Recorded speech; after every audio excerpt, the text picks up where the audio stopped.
গ্রাম বাংলার ঐতিহ্য এক খাবারের রেসিপি নিয়ে আজকে চলে এসেছি। আমি জানি যুগ যুগ ধরে এই খাবারের জনপ্রিয়তা অনেক। যারা গ্রামে থাকে আর যারা শহরে থাকে সবাই কিন্তু এই খাবারটা খুবই পছন্দ করে। এই শীতকালে এই খাবারটা এতটাই জনপ্রিয়, যারা শহরে থাকে তারা কিন্তু প্রতিনিয়ত মিস করে এই খাবারটা। খেজুরের রসের পায়েস, এটা রস দিয়ে বানানো হয়। এটা গ্রামের ঐতিহ্য একটি খাবার। অনেকে এটাকে রসের নাস্তাও বলে থাকেন, কারণ সকালে গরম গরম এই রসের নাস্তাই কিন্তু সকালের নাস্তা হয়ে থাকে। চলুন তাহলে ফুল রেসিপিটি দেখে আসি। শহরে তো রস পাওয়াটা আকাশের চাঁদ পাওয়া সমান। আমার শ্বশুর বাবা কিন্তু এলাকারই একজন কাছ থেকে এই রসটা নিয়ে এসেছিল। আমি 2 লিটার রস আনিয়েছিলাম। 2 লিটার রসের থেকে আমরা কিন্তু প্রায় হাফ লিটার খেয়ে ফেলেছিলাম কাঁচা রস। আমার কাঁচা রসটা খেতে খুবই ভালো লাগে। আর বাদ বাকিটা নিয়েছি। এখন একটা হাঁড়িতে রসগুলো ঢেলে নিচ্ছি। আর বললাম তো ঢাকা শহরে রস পাওয়া আর আকাশের চাঁদ পাওয়া সমান। রসের ঘ্রাণটা এতটা সুন্দর। আমি ঢাকা শহরে রস কিনেছি, তাতেই এত ঘ্রাণ। আর দেশ গ্রামের টাটকা একেবারে গাছ থেকে নামানো রসের স্বাদের তো তুলনাই হয় না। যারা ঢাকা শহরে থাকি তারা কিন্তু প্রতিনিয়তই এই খাবারটা অনেক অনেক মিস করি, যেহেতু দেশ গ্রামে যাওয়া হয় না। তো ঢাকাতেই এটার ব্যবস্থা করেছিলাম। আমি সম্পূর্ণ রসগুলো ঢেলে নিয়েছি একটা হাঁড়িতে এবং চুলাটা জ্বালিয়ে দিয়েছি। যখনই রসগুলো গরম হয়ে আসবে তখনই কিন্তু উপরে এরকম সাদা সাদা ফেনা উঠবে, আর প্রথম ফেনাটাই কিন্তু ফেলে দিতে হবে রসের উপরে।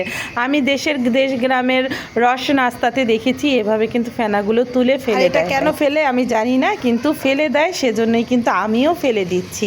সম্ভবত আমি শুনেছিলাম যে রসের হাঁড়িতে চুনা দেওয়া হয়, সেটার কারণেই নাকি প্রথম রসের ফেনাটা ফেলে দিতে হয়। আমিও ফেনাটা তুলে ফেলে দিলাম এবং ভালো করে রসটাকে জাল করে নিব, ভালো করে ফুটিয়ে নিব।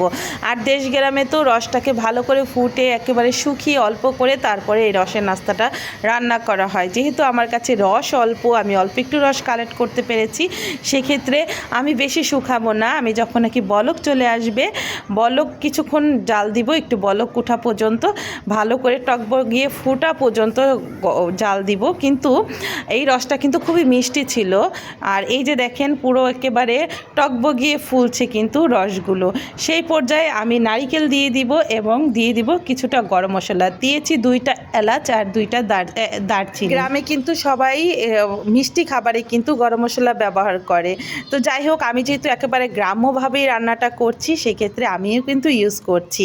তো এই তো আমি গরম মশলাটা দিয়ে আর নারিকেল দিয়ে ভালো করে রসগুলো গিয়ে ফুটিয়ে নিব। আবারও ফোটানোর পর আমি 1 মুঠো, কিন্তু আমার চালটাও বেশি হয়েছিল, তারপর আমি 1 মুঠো চাল দিয়ে চালটাকে পোলার চালটাকে ধুয়ে পানিতে ভিজিয়ে রেখেছিলাম অনেকক্ষণ। তারপরে এখন দিয়ে দিচ্ছি এই তো ফুটন্ত রসের ভিতরে সেই পোলার চালটা দিয়ে দিলাম।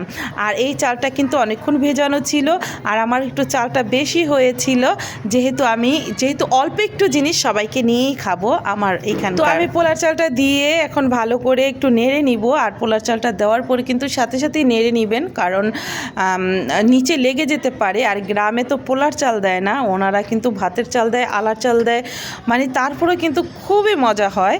আর ঘ্রাণে এখন যেহেতু আমি রান্না করছি, তখনও কিন্তু পুরো বাড়ি রসের ঘ্রাণে মোমো করছিল। এত সুন্দর একটা স্মেল বের হচ্ছিল, যেটা ভাষায় প্রকাশ করার না। অনেক সুন্দর একটা স্মেল বের হচ্ছিল। আর এই যে দেখেন আমার রসের নাস্তাটা এই পর্যায়ে এসে কিন্তু এমন হয়ে গিয়েছে, একবার থকবগে বলক করছিল। এই রসের নাস্তাটা কিন্তু আরও পাতলা হয়, কিন্তু ওই যে বললাম আমি একটুখানি রস কালেক্ট করতে পেরেছি, এজন্যই কিন্তু রসের নাস্তাটা, যেহেতু আমার অনেক খেতে ইচ্ছে করছিল। এখন এই পর্যায়ে আমি চুলাটা নিভিয়ে অফ করে দিলাম। আর এখানে কিন্তু আমার রসের নাস্তাটা রেডিও হয়ে গিয়েছে। এখন গরম গরম পরিবেশন করব এই জনপ্রিয় রসের নাস্তা।